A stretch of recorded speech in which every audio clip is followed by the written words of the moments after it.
You're going to learn some really cool things today. Welcome to Wendy Huang. Wendy, we met you on Watercolor Live last week. You were doing some demonstrations, and I was so impressed that I wanted to have you on the show for everybody else. Eric, thanks for having me on. I'm really excited about today. I'm What are going to you be going to doing do? I'm doing a demo today, and it's going to be on color theory. You know how much I love color theory from the other demos. And I'm going to apply this concept to painting. Now, I am using watercolor, but these concepts can really apply to any painting medium.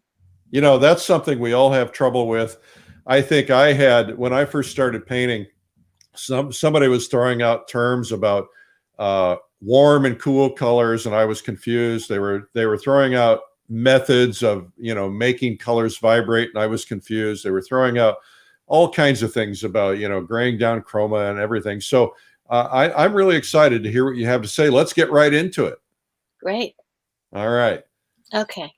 So I'm gonna rotate my camera around to sort of show you, but I just want to quickly show you this is a little grid that I have of color that I'm going to be using red and green today. And let me switch over to my camera here. Yeah, while you're doing that, let me just mention to everybody, my name is Eric Rhoads. I'm the publisher of Fine Art Connoisseur and Plein Air magazine, and this is day number 316. We have prizes in comments, and so if you make comments, we will randomly grab people for prizes. We have the winner of yesterday's prize is Magi. I'm going to put it on the screen because I can't pronounce it. Konrad Studerek from Poland. So congratulations, you're getting a subscription to Plein Air magazine, digital subscription. And today's prize will be the Plein Air apron, which is a great apron. And so all you got to do is tell us where you're from, make your comments about where you're from, where you're watching from. That's very helpful for us. And now back to Winnie. All right, Winnie. Okay. So I'm just going to show you, I'm not going to be able to fit in all the steps in real time because this does take time to make, but I do want to show you, I'm doing a still life, very simple still life here, an apple, little tea canister, and actually apple cider vinegar, so some glass. And I'm using, this is permanent red medium. And also Viridian Green. This is in actually the Royal Talons Van Gogh line, which is Great. it's a simple line. I use it for my demos because it's got a great price point. It's easy for beginners to handle because the viscosity between colors is very similar, and so I like that. And what I'm doing now, I'm going to do a slightly closer and abbreviated concept of this, but basically in this I'm looking at this top row here shows glazing, and glazing is really, I think, in watercolor one of the most magical things you can do it in oil, and an example of that would be Vermeer used glazing in his one of my favorite painters in oil painting. And so it's a thin glaze, a thin layer of one color that's laid down first. That is typically not the local color. Local color is like, if a dress is blue, then you're mixing blue. So instead, what Vermeer would do is he would lay down an orange, and then or a burnt sienna, and then he'd go in later on top with the local color, and it creates a wonderful sense of space. Like I think of it as Jello, layers of Jello. So I did this in this sort of quick drawing in colored pencil, and I'm just going to show you what I'm going to do. So I am going to be putting the red first, and the reason is because the red in this case is a more opaque color, and so I'm going to be layering the more transparent color over right, that. so when you use terms like opaque, it's probably good to explain what they mean because some people might not know. And it means different. Like it's a little bit different in different media, but in general, what it means is, especially in a media where you are painting in a glazing method, the idea is that the color of the surface comes back on top of comes back to your eye through the color. Now, when it's opaque, because of the kind of pigment and how it's broken down, what's happening is the light's coming down and it's actually hitting the pigment particles, and it's bouncing back from the surface to your eye.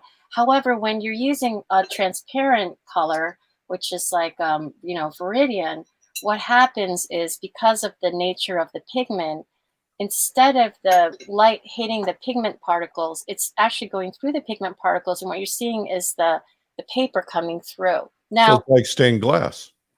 it is. Yeah, that's a great analogy. It is like stained glass. And, you know, if you thin, here's a, you know, I'm adding water to this red here, and which is more of an opaque color. And you could see that it does thin down. It's not like an opaque color is, you know, if you thin it, it's going to be more transparent. Yeah, that would be less true with oil paint than it would be with watercolor, though. Exactly.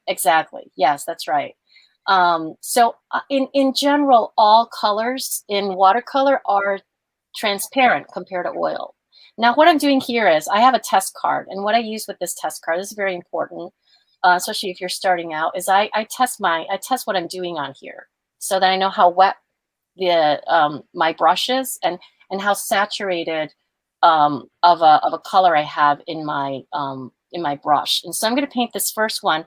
The first one is going to be like at the maximum saturation. And just so you know, I have my my block. I'm painting on Arches, 140-pound cold press, and my favorite, many watercolors favorite. And you can see as I'm going over it, look at how you can see the green colored pencil through the opaque, saturated square of red, right? So that pretty much proves you can see through it, even though it's opaque, even though I'm painting it at a, I wouldn't say this is maximum saturation, but probably like 80, 90%. So the point here, and what I've done here, I have 5 here, but you can see that like on the end, this is white. And I call these different gradations. This is dark, so D for dark, medium, light, and pale. And that's just what I've named it. It's not anything technical. But the idea is that these are different gradations. And to be able to achieve a pale, I think, you know, some people paint pale all the time, but it's achieve these gradations in regular jumps. Now, I might not be able to do this, but I'm going to try. And one of the things that's going to help me get those gradations is to actually use this test card. So this is going to be the next gradation. You can see it's a little more transparent than this one. And the more water you have in your brush, the lighter the watercolor is going to dry. So the wetter you're painting, the more you need to anticipate that the drying is going to be more dramatic, the color once it's dry. Winnie, there are people who tuned in late who didn't hear you. So you said they asked a question about what material did you say was good for beginning artists, and you named a brand.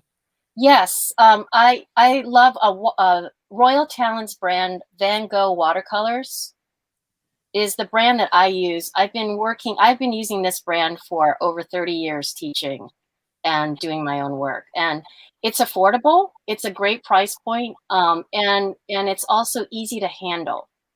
You know, you don't have, that's the main thing. You're not struggling with the paint, you know, having different colors, doing different things. They all kind of have a very similar viscosity. It's the one I recommend to my students. I teach at the 92nd Street Y, and I recommend this brand to them. Well, hello from Brazil, from a couple people from India, from South Africa. Welcome. We have people all over the world watching Winnie, and it's really exciting. Yesterday, I got a text message or an email or I guess an instant message or something from somebody. And they said, you know, I tuned in because I happened to follow a particular artist that was on your show yesterday. And I didn't know that you'd been on. And so she wanted to know where she could find all the past broadcasts, and they're all on YouTube, all 316 days times 2, because we do a 3 o'clock and a 12 noon. It's different content. So if you guys want to find it, that's where you'll find it. I love that you have those videos available. I think that it's such a wonderful teaching tool, and I'm definitely going to be referring my students to that. I think it's so helpful for them to see how demos are done live. So what I'm doing right now is, because I'm glazing, I need to let these dry completely. So I need to let them. I didn't paint them very wet. You can see that I'm painting on a slant. Actually, you can see the setup here, and I'm painting it probably at 45-degree slant. The reason, and I prefer to paint it at an angle and to have it sort of propped upright a bit anyway, and that's because I can tell if there's too much water that it's going to beat up at the bottom of these washes. Okay, all right. And so that's why. Okay, so while I'm waiting for that to dry, because I need to let it dry all the way, what I'm going to do is I'm going to show you this other technique that is also, again, color theory. I'm using the same colors, but I'll show you how you can like shift a color, which is a lot of fun. I'm doing an abbreviated version here, and so I'm going to actually start out with the red, and again, I want to do this like I want to add the red, and I'm going to do my test card here. Very important. At about, I would say like 50% or less. And that the reason is because I want to leave room for the green to come in. I joke around with my students a lot. Like I tell them, think about the paper as a party room. And you're like the host. So you're like, you're bringing in these colors that are your guests, and you're bringing them into the room, and you're going to be. Oops, sorry about that. Okay, so see how I'm dropping in the color just with the tip of my brush, and that's creating this change that happens in the color. And I think of this as like mingling. In other words, like you're letting the colors sort of mingle together on their own, and wet on wet, right? So I'm going to do another one here, and very similar dilution of the red in this one. And this is like I have students do this exercise in the beginning. They haven't been painting for a while. I'll have them sort of do this exercise. So in this one now, I'm going to be dropping in the green, but less, and slightly more diluted. So again,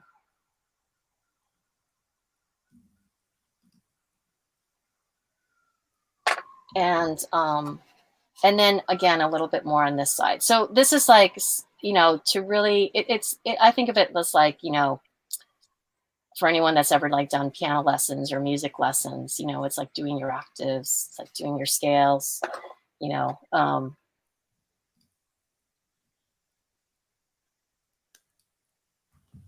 Now, what you can see here is that this is soft. In other words, the way that the colors are mingling or mixing is a soft way to switch the color. And when you back far away, you'll see that the colors read, it's almost like a Syrah or something, right? So they'll read sort of differently. Now, in this one, what I'm going to do is I'm going to start with the green. And I have a different brush here painting green, so to keep the color sort of clean. All right, and then I'm going to drop in the red.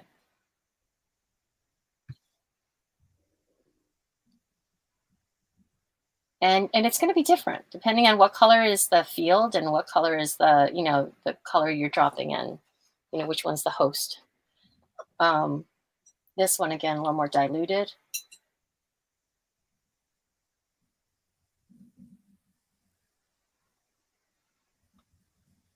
All right, and then I'm going to use a more diluted red. Great trick. Yeah, and it's also just this is like if you're working wet on wet, it's a great way to, you can see this almost turning a little gray, and it's very subtle. So somebody asked, by the way, where do you get your egg carton watercolor cups? I have a guess, but I want to know what you say. Oh my God, everybody loves those. It's like hilarious. It cracks me up. I get them. I think I bought mine originally at Anthropologie. It's this sort of home goods, clothing store. And they have these like quirky little ceramics and things. And I think originally I bought mine there. But you can find very similar stuff online now. If you just, I think on Amazon, if you type in deviled egg ceramic or porcelain tray. Oh, that's a good idea. Devil's egg you're going to find it. You could Yeah. do a round one too. So I went to Trader Joe's the other day and I bought some moji, the ice cream. Oh, yeah. And I love after consuming the entire box, I realized it's a tray just like that of white plastic, and it's perfect for watercolor. Looks Oh, looks exactly like that, and it's free, and you get moji with it. oh my gosh. That's great. Where did you get this? At Whole Foods? Where did you Trader go? Joe's. Trader Joe's. Love Trader Joe's. That's very cool. Yeah. So I am going to, so right now, so I did that just to sort of show you another technique. I call it mingling, but I think there's a lot of different terms, wet into wet, whatever it is, charging. So these are dry now. And so I actually go and I touch them and they're nice and dry. So now I'm going to paint the green on top. This is Viridian green now on top of the permanent red medium. I drew some little squares here because I'm going to be showing you another thing which is more commonly known as mixing. And again, I want to paint the most saturated version of the green, but not at 100%. Again, more like 80%. So when I do this, though, I'm going to go into the green box, and you'll see the sort of amazing thing that happens is in glazing, that layer underneath the red was completely dry. So if you've got the right paper, something that has good sizing on it, like Arches, you're going to be able to do the glazing. And you can see that the color, when I painted over the red, it wasn't the green. It was, you're seeing through the layer of the red. I just think that's like a very magical sensation. Very magical. Yeah, and it's great because then you understand also that if you want to make red darker, trying to get the shadow of a red barn or whatever it is, darker tree, you could put red first, right, where the shadow is, and then you paint over the whole thing green, and it makes a very sort of luminous effect. So what I'm going to do now is I'm going to lighten the green a little bit, so I get the next sort of medium green. Right, and this is for glazing, so that's maybe a little on the light side. So I'm gonna add a little bit more pigment, and I'm mixing on the side, then I'm testing on my paper to make sure. And the thing about the transparent colors, they really, a little bit of water does a lot. So I think this is pretty good. So I'm gonna try this. Might be a little on the dark side. I think that test strip is a great idea. Oh yeah, I wouldn't be able to paint well without one. People are telling me to get back on the treadmill because I talked about eating a box of moji. I was on the treadmill this morning. Yes, thank you very much. Actually, not the treadmill, the elliptical. If you guys are enjoying her, please give a thumbs up or a heart, and please share it. Just go ahead and hit the share button so your friends can see it, because this is very valuable, whether you're an oil painter or a watercolorist or whatever. Hello, Tel Aviv, Israel. Somebody said they get a deviled eggs holder or a egg holder at the camping supply store that works. Oh, that's great.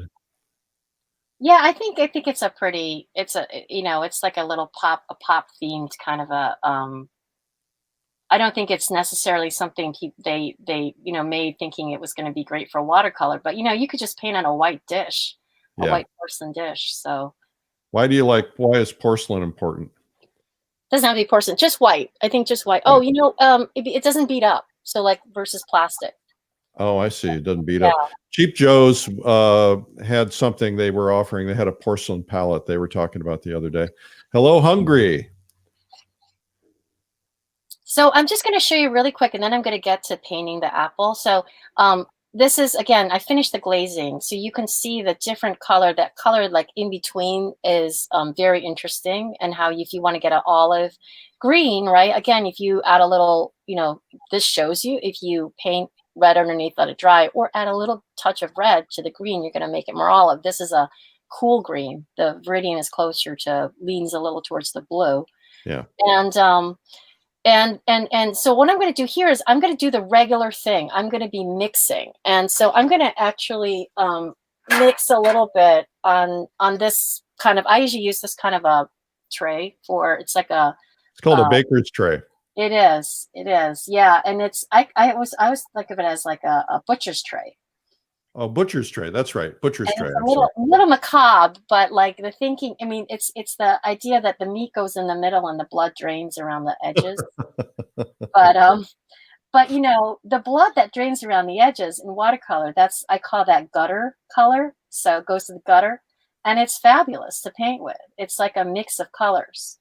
So what I'm doing right now is I'm mixing the two colors together. So I'm actually mixing, like physically mixing the red and dropping in a little bit of green. And I'm trying to get a color that not necessarily is that, but is not more red or more green. And so It's a neutral, really. it's a neutral, right? The neutral that I would get with this combination. So I'm going to start with this.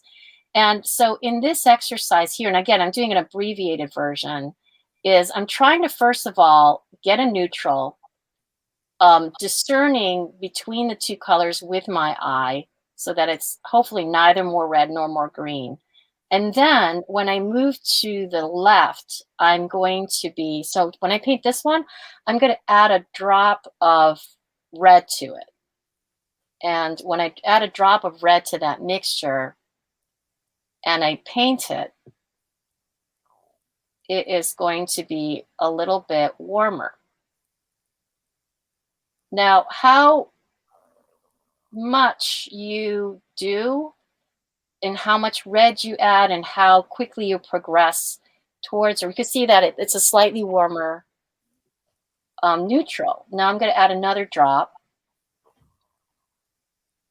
And when I do that, and again, you know, I could do a test card. When I do that, again, it goes even more red. Nice. Yeah. So You're this a good is like, teacher. yeah, it's a subtle way to kind of like go from, you know, thinking about the neutral and just thinking about these steps going in that direction. Now, if I add a green, it's going to go in the other direction. So I'm adding green to,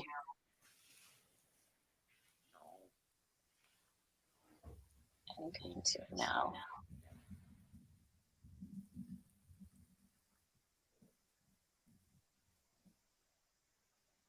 And so you can see that it goes a little bit cooler. Again, add a little bit more green.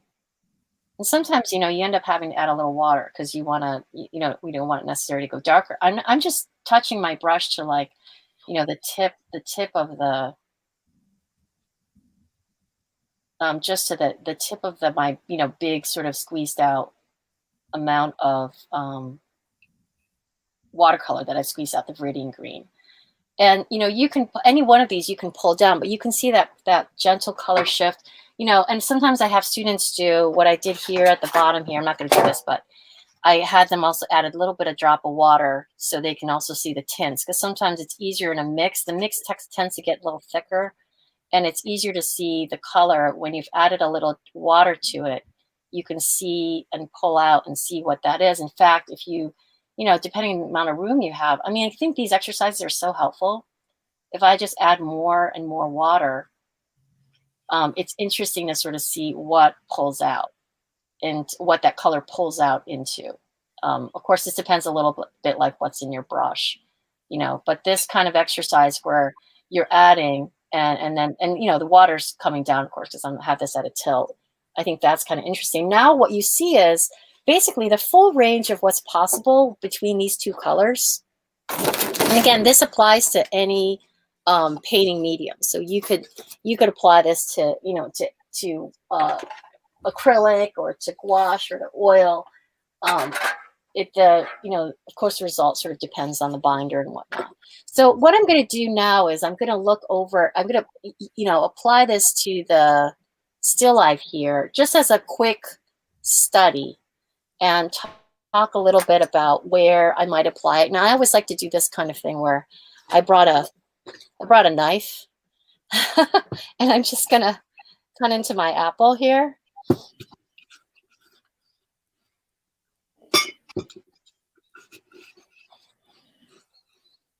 My son would be asking what kind of knife, because he works for Cutco and he sells knives. Oh, I know Cutco. This is a knife. I just think a knife from my mom. I think it's like Henkel's. Yeah. All right, so I'll You're set. making me you're making me salivate. It I looks see good. that juicy apple, right? And so what's really interesting, you see the apple, and then you also see, the slice of apple, right? Um, and so, so using that color combination to paint, and I'm going to see, I might just place this here because I think there's more interesting shadows without the plate.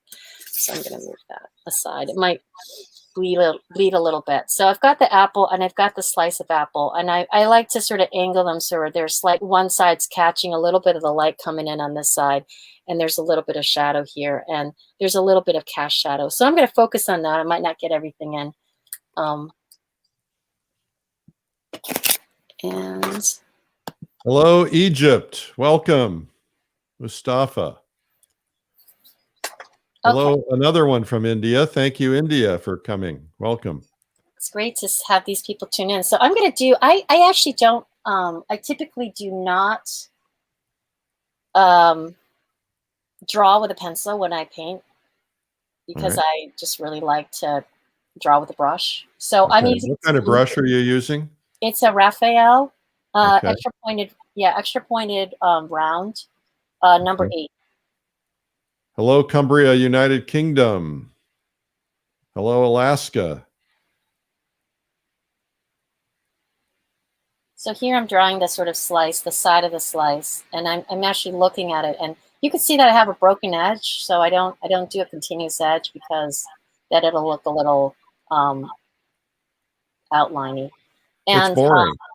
yeah, and so what I'm going to do is, so the first thing is this part, and this is just to sort of get an idea of where things are. I can make it a little more diluted on this side, and so it's a little bit more subtle. Okay. But basically, I'm painting the slice that you see over here. I'll turn this over a little bit so you can see a little bit more of the still life. Yeah, we can see it. Hello, Spain. And I don't have a yellow. No, I don't have a yellow. So like sometimes I'll judge. Like first of all, in this area here, I'm gonna actually start with a green. I know that seems weird because the apple is is red, but I'm gonna start with a green. Now when I put this first wash out, it doesn't have to be a flat wash. But I'm just going to put some green here. First of all, it's in shadow, so it has to have some cool. It can't be that bright red. So Now you're really putting going in to a freak little us bit of all green. out. And this is something where I can let it dry and then glaze. Now, there's a lot of different ways to paint this. I mean, you can, but it's great to sort of use the still life as sort of like a gym for thinking about different ways to paint things. Now, I'm going to actually start with, if I look at the green, it is closer probably to the red. It's warm on most of it. But I'm going to start with a very, very pale wash of green. And remember, I have this test card to make sure that I know what's I know what's in my brush. Now I'm going to paint this sort of part of the little bit part of the skin sticking out there. And you can see it's this is like the pale, right? The pale green. Where it's greener, I can paint it greener. But I know that I'm going to be laying some red on top of this. Okay. And it's not going to turn yellow, not with these two colors in combination. Here, I'm going to paint a little bit more, a little stronger with the green, because this part has a little bit more shade on it. So, and it's okay with that. Even when you're glazing, that first layer, you can make it a little bit more. And here's I'm using the side of the brush to pick up some of the texture of the paper. Okay. Hello, Latvia. Now, we, by the way, have prizes. Tell us where you're watching from. Today we're giving away a plein air apron, plein air magazine apron. Be sure to tell us. We also have a great video today at 3 o'clock, which is coming up. And every day at 3 o'clock. Today, you're going to get the great Joanne Manji. She's going to give a tutorial on the fine art of dog portraits. That's at 3 o'clock today. You'll get to see Sam, the wonder dog. That's Allie's dog. oh, I know Joanne. Everybody knows Joanne. Joanne makes sure of it. We love Joanne. Joanne's great. She's also a Royal Town's art ambassador. That's how I know her. Yeah, she's terrific. She's really fun at happy hour. Yeah. Railtown's great. Kyle is great. What a wonderful group of people. They do so much for the art community. Fabulous Yeah, folks. it's great. So I just want to show you, I'm painting this apple a little bit differently because, you know, again, it's not like there's a single way to paint anything, but I just want to show you here's basically a mix. So this is a mix. So I had, this is, I'm separating the red and the green here, right? But here I'm doing a mix of the colors. And so they've mixed in my brush a little bit. And so it's turning out like a little on the, you know, on the brown side from the mixing. And I'm doing this because I want to show you, you know, the difference that you're going to get between, you know, one technique and the other, which is interesting, you know, just sort of fun to know. This is the inside of the apple.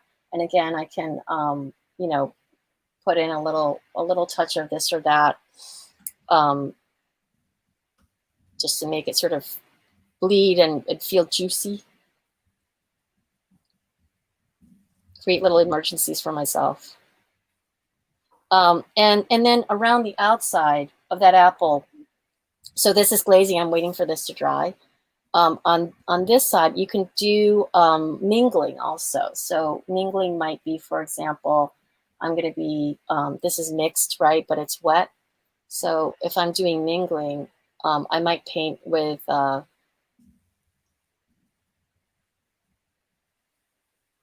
red. If I stop talking, it's just because I'm thinking about something visually. But You're so allowed to paint. red. You don't have to talk at all times. Okay. I won't. I promise not to scold you. You know what? I feel my teenage son nodding in the back when you say that, Eric. In agreement. Yeah. Yeah, I get that from my kids. Dad, just make it quiet once in a while. Yeah. What age is your son? He is 18. Oh boy, same age as mine. I have three of them that are 18. Oh my gosh! Wow. An interesting moment, you know, time, right?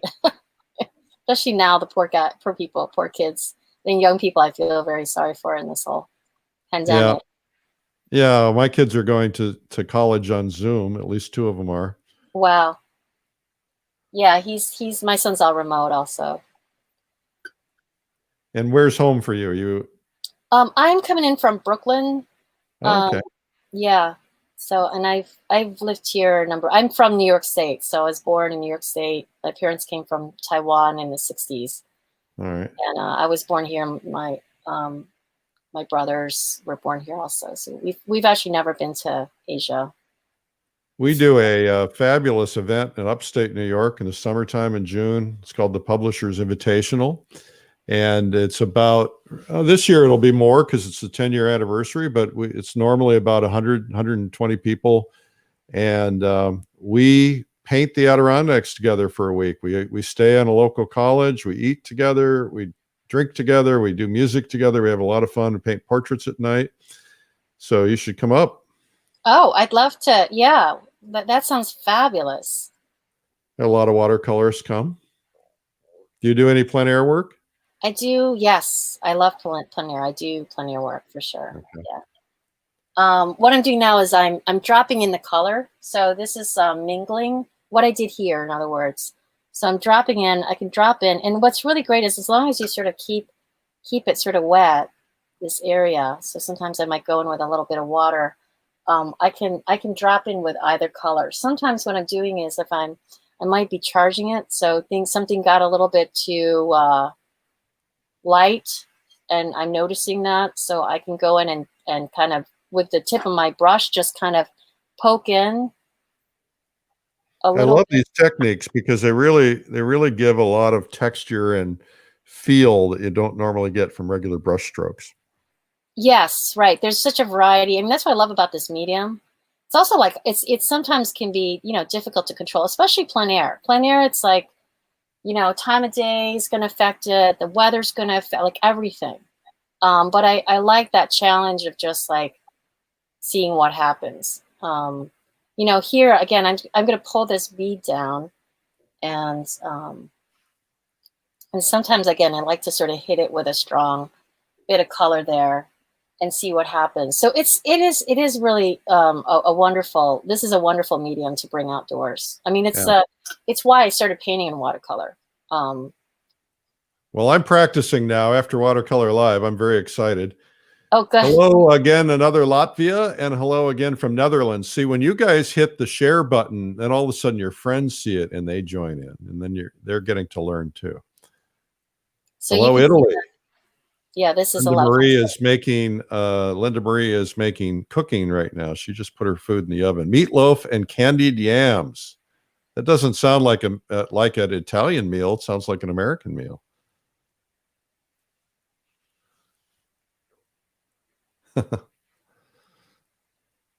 I love the fact that we have so many people from around the world tuning in. That's very cool. So here I'm going to do a little bit of a glaze, maybe slightly wet still, of the green, right? Just to distinguish it from this side that is a little bit warmer.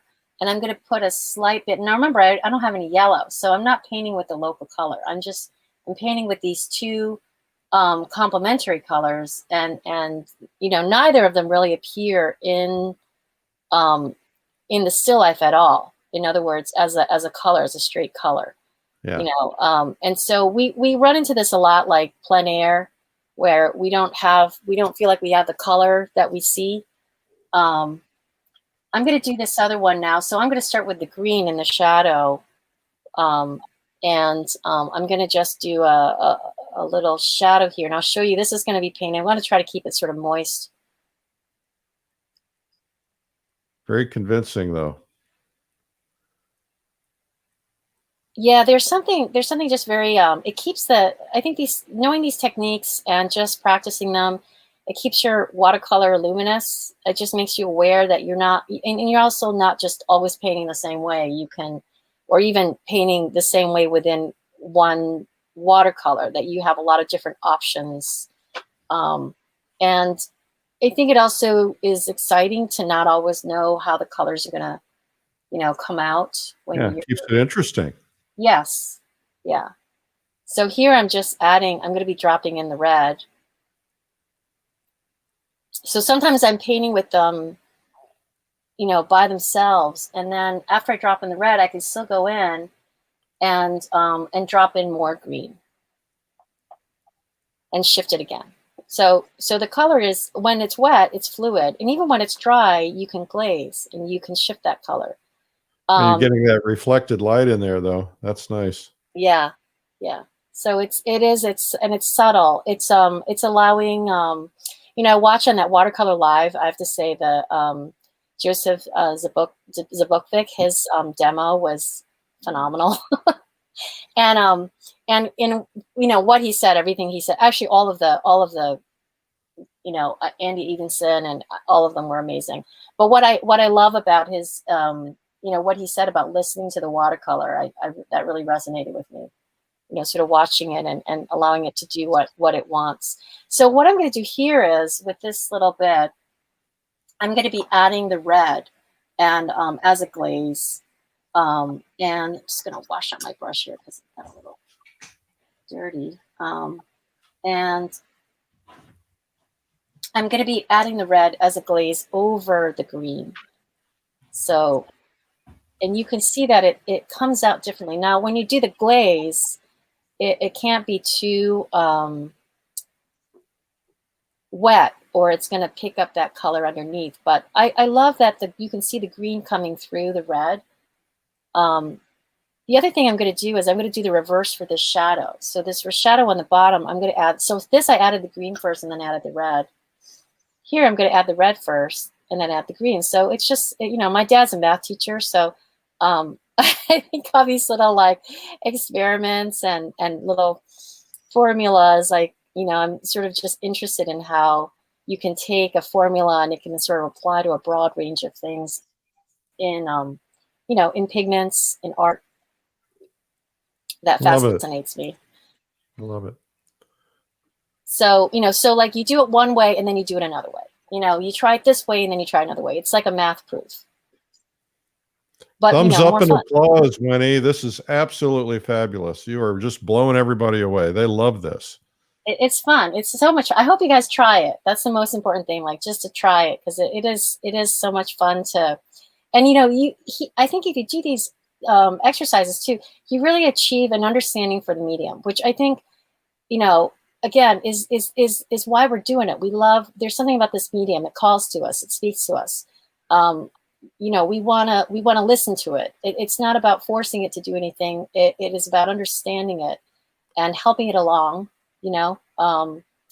And so it's just, and I painted. I went to art school and I painted in all the other mediums, and they're all wonderful. Every single one has something to offer.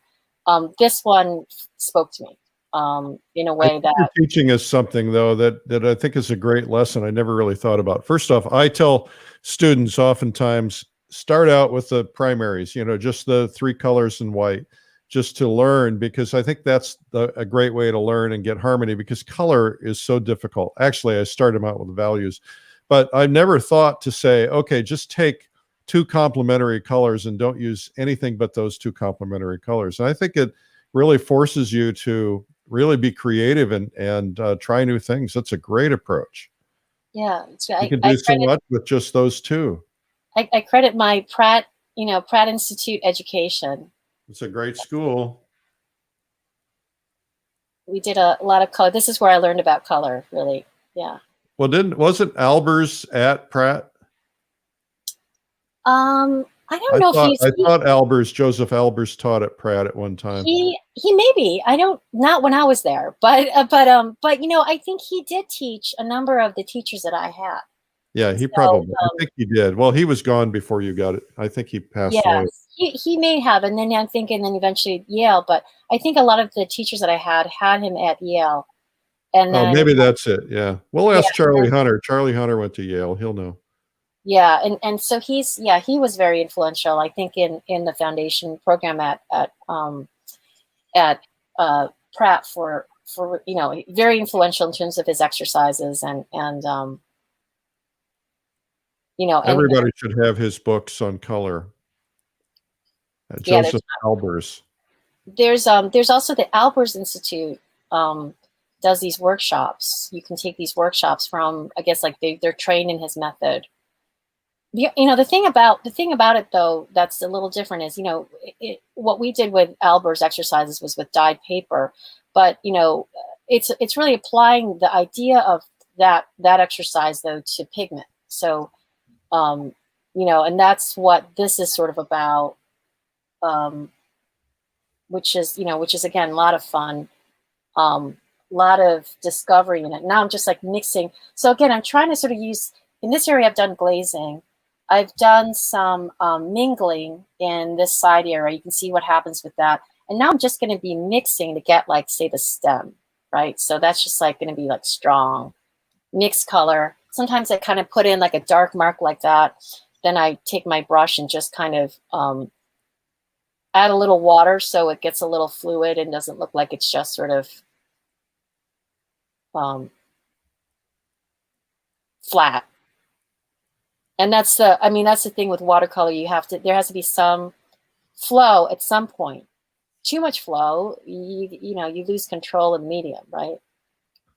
And not enough flow, it ends up being stiff and looks like a gouache or something else. I mean, not that you can't work this way. Gouache is also a beautiful medium, but not to put down that medium because I love gouache also.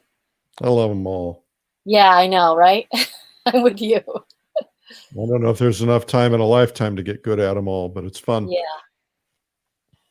And you're using Van Gogh paints by Royal Talons, and you're using a Raphael brush. And Raphael, extra pointed round. This one's on the, so the Arches paper is pricey, and the Raphael brush is also pricey. It's what a great tool though. But I love it. No, I feel like I have to know where this brush is at all times. I have some extras just in case. But you can do this exercise with any brush, and I mean, it's just I'm very much identifying. I think I for many years painted with other kinds of brushes, and I really saved up for this, and it was something that I treated myself to. when I Nice. hit 40, so. Okay, so again, so this is, you can see like all the different varieties of ways that you can, use that sort of color theory. Now, like for example, if this is too, I mean, I kind of like the way it is, but if you feel like you need to add a little bit more to that, you can glaze it with just a pure red. Now just to sort of up that level, now that it's dry. And so I'll go to my test card, make sure that I have some dilution that is going to be not too strong and not too weak and especially not too wet. And then I can add a little bit more heft to that side. And you can see a lot of times I'm just painting with the tip. I'm really, this is why I encourage drawing with the brush, because when you draw with the brush, you really get to understand what the brush can do. It's very delicate and very beautiful. Thumbs up and applause. You are doing great. Great.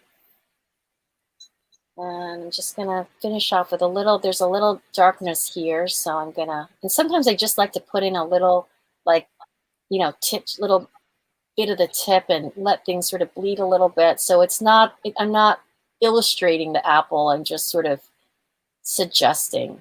Right. It. Somebody asked to repeat the book. It's Joseph Albers.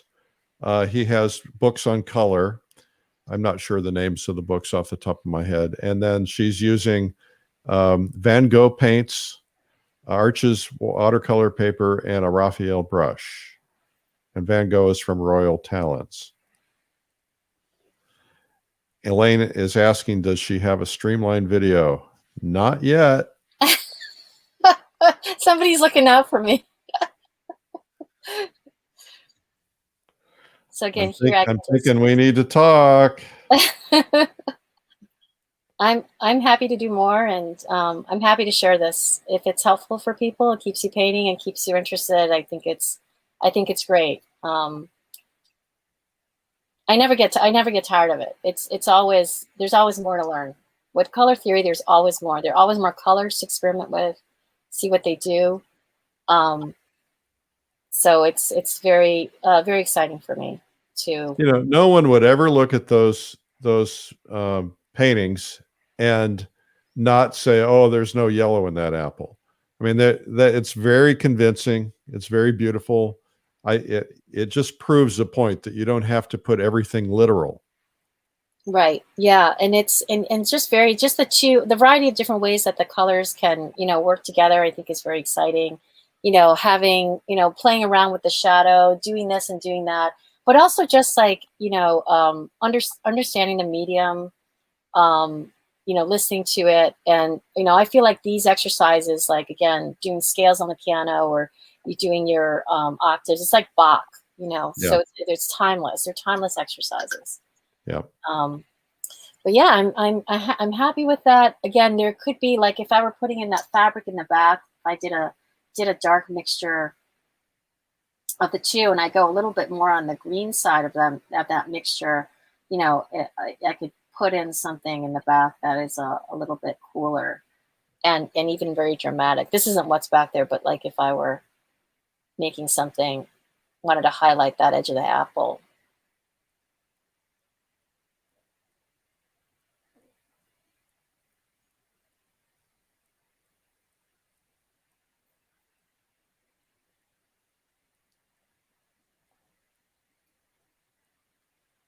That negative shape, I think, is so key. Yeah. Well, it looks like the edge of a table. It's really wonderful.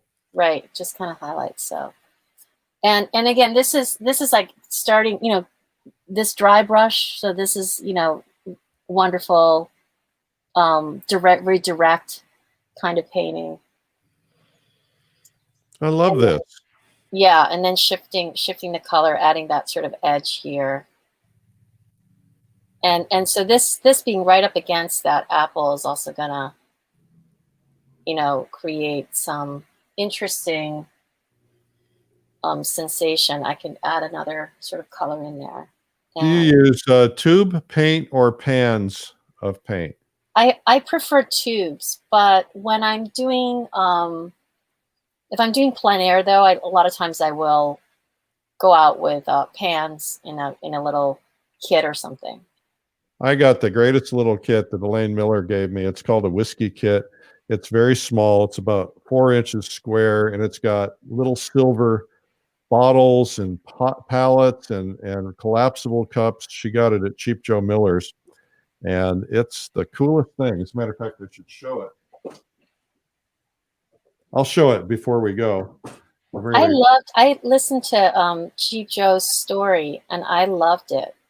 Yeah, he's a sweet man. He called me during the event, and we got to know each other a little bit. It was fun. Yes, it was great. I loved that was really wonderful. I enjoyed Watercolor Live so much. I can't tell you, Eric. I've never, been, and it was my first time, and I couldn't believe how engaging it was. The chat box on the side was insane. It was the largest largest art conference in history. It was pretty cool. 40 countries. Wow. Hello, Sweden. Welcome.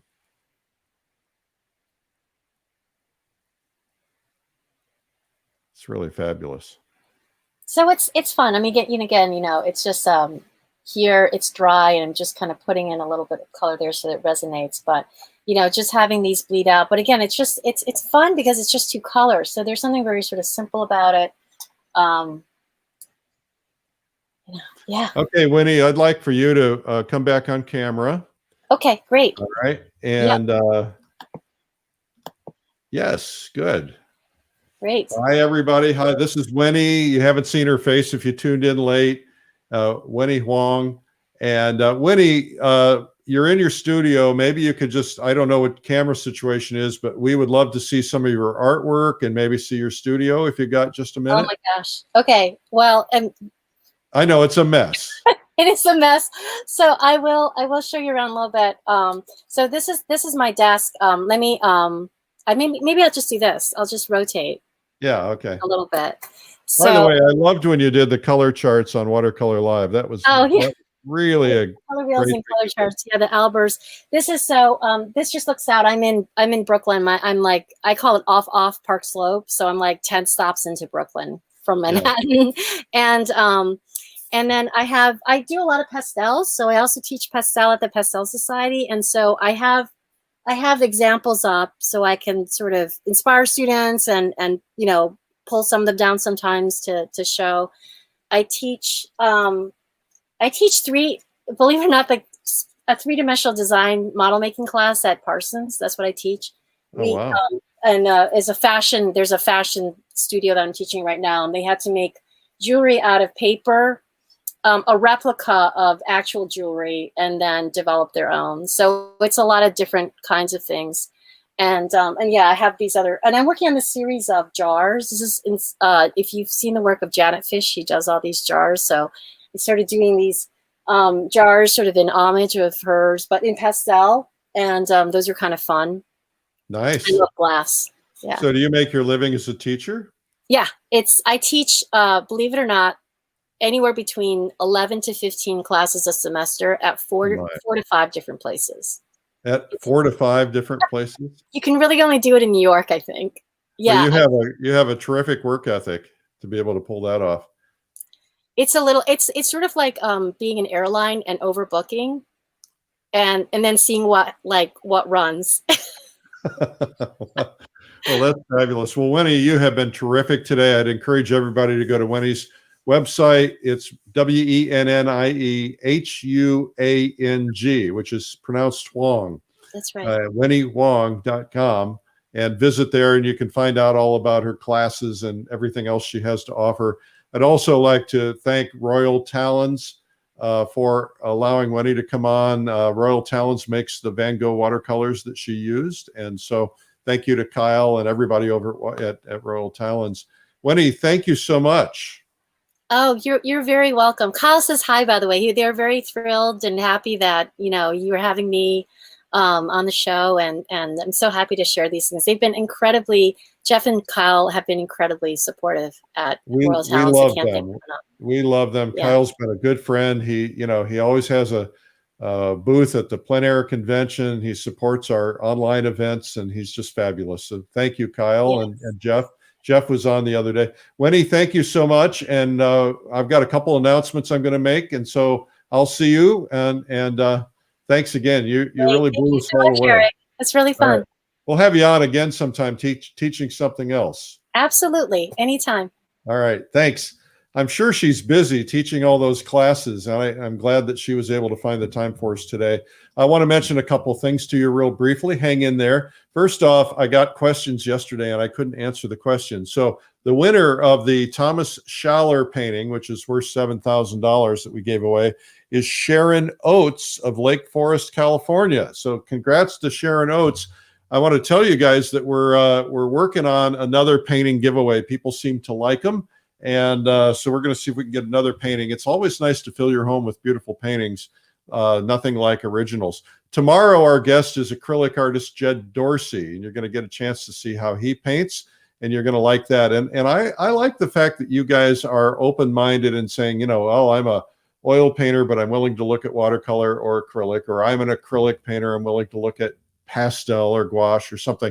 I think it really informs your work. So it's a really terrific thing. Today at 3 o'clock, our 3 o'clock broadcast on YouTube and Facebook is Joanne Manji, who is a fabulous dog painter. And Joanne has just been appointed by one of the big, I'm not sure the name of it, but one of the big dog organizations. They have a massive gallery of dog paintings, classic old dog paintings from the best dog painters in the world. And they've just entered her work into the gallery. So she's hanging with some master paintings that are 200, 300, 400 years old. That's pretty exciting. She's going to teach you how she does Sam the Wonder Dog here. And also you'll be able to get a discount today on her video. We've been doing that since coronavirus. We've been here 316 days since the quarantines began. And the goal of this broadcast is just to kind of be there for you guys and to lift your spirits and make you feel a little better about things, and to give you something new to think about, and to not be bored, and to also to interact. There's a great group on here. If you're not a member, it's called the Streamliners. What am I thinking? The Dreamliners. You can find it on Facebook at Dreamline Artists. And they did that because at 2 weeks, I thought I was going to do this for 2 weeks and then stop. And so they wanted to keep having that interaction because they were on every day for 2 weeks talking to each other. And so they started this group, and now it's got a life of its own. It's a couple thousand people already. And so they would love for you to join. I'm going to be doing some new things here on a new platform called Clubhouse. You have to be invited. And so, but I'm going to be doing, it's all audio, and I'm going to be doing some things on Clubhouse soon. So keep an eye on that. Try to get an invitation from somebody to Clubhouse, and I'll be announcing some things. And I'm also going to do another cocktail party on Zoom here again soon, because I love just getting everybody together and talking. It's nice having these daily to be able to communicate with you and show you art. But the best part is to communicate with other people. My wife says, she can tell I miss being out at the Plein Air Convention or some of the different things that we do. And so anyway, that's how we're going to do it. I'd like you to follow me. I got 200 new ones yesterday, and that's great. I'm trying to get over 10,000 on Instagram. If you're not following me, please do. It's Eric Rhoads.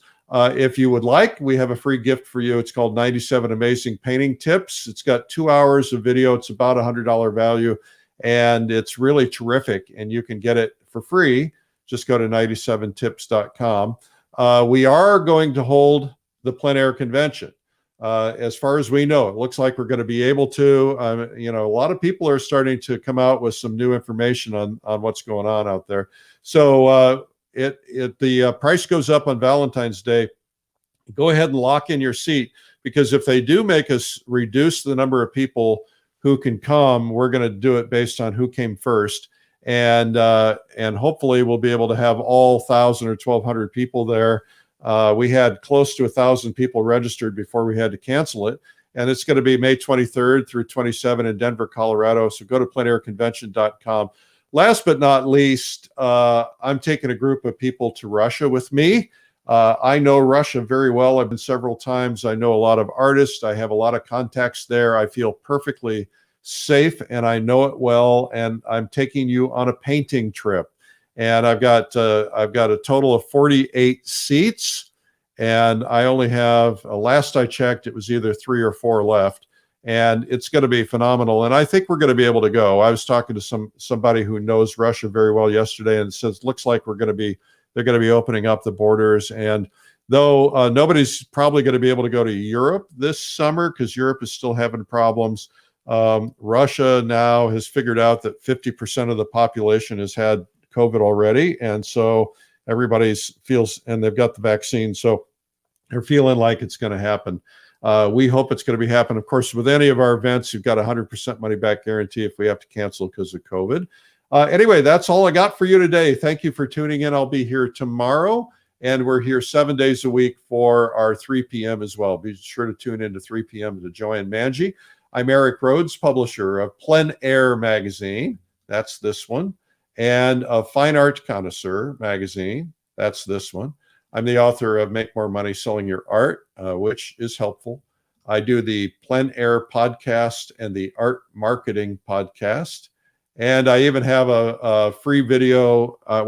This one's a paid video, but I have free lessons on learning your values at paintbynote.com. But I also do a lot of other stuff. If you want to see everything we do, go to streamlinepublishing.com/everything. And you can see all the newsletters, the TV channel. We're working on a new TV channel too, by the way. A lot of stuff that we do. Anyway, thanks for watching and keep your head in the game. Stay positive, stay upbeat, and encourage your friends to come to this. If you get a chance, you're watching this, please share it with others. Hit the like button so that the artists know that you appreciate what they're doing. And we like when we build the family. We've got people all over the world who are telling us they're picking up art for the first time, or they haven't picked it up in years, and they're coming back for the first time in years. So thank you for that. I'm Eric Rhoads, publisher of Fine Art Connoisseur and Plein Air magazine. Have a great